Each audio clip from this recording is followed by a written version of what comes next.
रतन टाटा ने टाटा ग्रुप के साथ अपने करियर की शुरुआत साल 1961 में एक कर्मचारी के तौर पर की थी, लेकिन साल 1991 आते आते वे टाटा ग्रुप के अध्यक्ष बन गए। टाटा मोटर्स तब भारत की सबसे बड़ी ट्रक निर्माता कंपनी थी। ये बात है सन 1998 की, जब टाटा मोटर्स ने अपनी पहली पैसेंजर कार इंडिका बाजार में उतारी थी। रतन टाटा ने अपने इस ड्रीम प्रोजेक्ट के लिए जी तोड़ मेहनत भी की, लेकिन इस कार को बाजार में उतना अच्छा रिस्पॉन्स नहीं मिल पाया जितना उन्होंने सोचा था। इस वजह से टाटा मोटर्स घाटे में जाने लगी।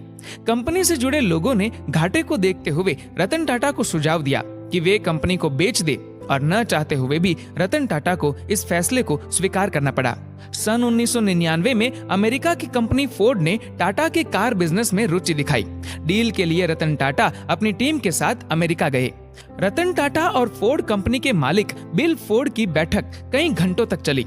इस दौरान बिल फोर्ड ने रतन टाटा के साथ अच्छा व्यवहार नहीं किया और साथ ही ताना देते हुए कहा कि जिस व्यापार के बारे में आपको जानकारी ही नहीं थी, उसमें इतना पैसा क्यों लगा दिया? ये कंपनी खरीद कर हम आप पर एहसान कर रहे हैं।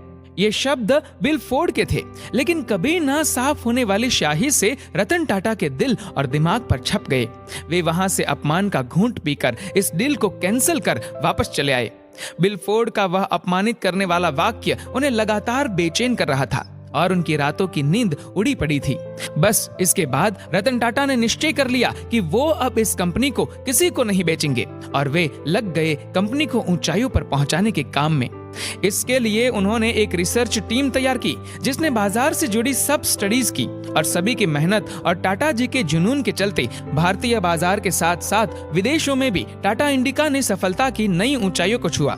इसके साथ ही फोर्ड कंपनी के बुरे दिनों का दौर शुरू हो गया।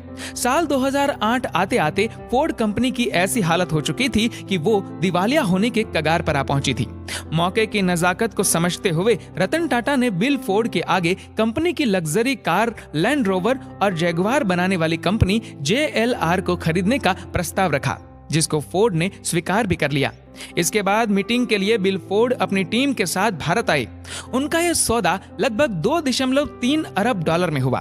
तब बिल फोर्ड ने रतन टाटा से वही बात दोहराई जो उन्होंने रतन टाटा से कही थी, लेकिन इस बार उनके स्वभाव में नरमी और शब्दों में थोड़ा बदलाव था। बिल फोर्ड के शब्द थे, आप हमारी कंपनी खरीदकर हम पर बहुत बड़ा एहसान कर रहे हैं। रतन टाटा अगर चाहते तो बिल फोर्ड के साथ भी वैसा ही व्यवहार कर सकते थे जैसा उनके साथ अमेरिका में हुआ था, लेकिन उन्होंने ऐसा नहीं किया, क्योंकि कहते हैं ना कि महान लोग अपनी सफलता से लोगों को जवाब दिया करते हैं। आज JLR टाटा ग्रुप का हिस्सा है और बाजार में अच्छे मुनाफे के साथ आगे बढ़ रहा है। जैगुआर और लैंड रोवर टाटा मोटर्स की सबसे अधिक बिकने वाली गाड़ियों में से एक है। आज टाटा सन्स में 100 से भी अधिक कंपनियां आती है।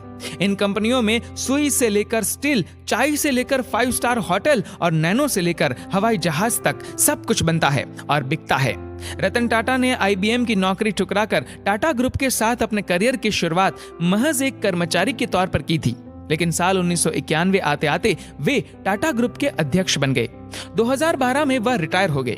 रतन टाटा ने अपने 21 साल के राज में कंपनी को सफलता के शिखर पर पहुंचा दिया। कंपनी की वैल्यू 50 गुना बढ़ा दी।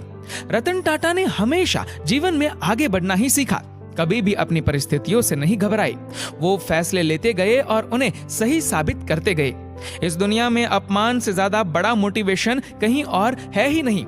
बस मायने ये रखता है कि आप उस अपमान को अपने जीवन में किस तरह लेते हैं और किस दिशा में आगे बढ़ते हैं। दोस्तों, इस वीडियो को लेकर आपकी क्या राय है, नीचे कमेंट करके जरूर बताएगा। और अगर आपको वीडियो अच्छा लगा हो तो इस वीडियो को लाइक करेगा, शेयर करेगा ज्यादा से ज्यादा लोगों तक, और ऐसे ही और भी इंस्पिरेशनल वीडियोस के लिए सब्सक्राइब करें हमारे यूट्यूब चैनल को और फेसबुक पर फॉलो करें हमारे पेज को। धन्यवाद।